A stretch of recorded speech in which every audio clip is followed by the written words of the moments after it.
नमस्कार. आज मालगामध्ये आलो आहे. तर ही आपल्याकडं पहिल्या वर्षाची अनुष्का आहे. तर बऱ्यापैकी माल आज 14 ऑक्टोंबरचं कटिंग आहे.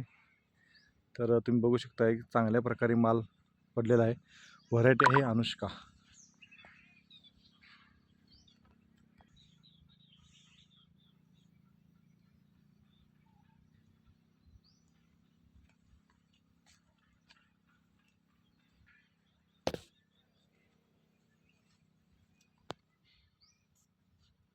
बरोबर आज 15वा दिवस आहे.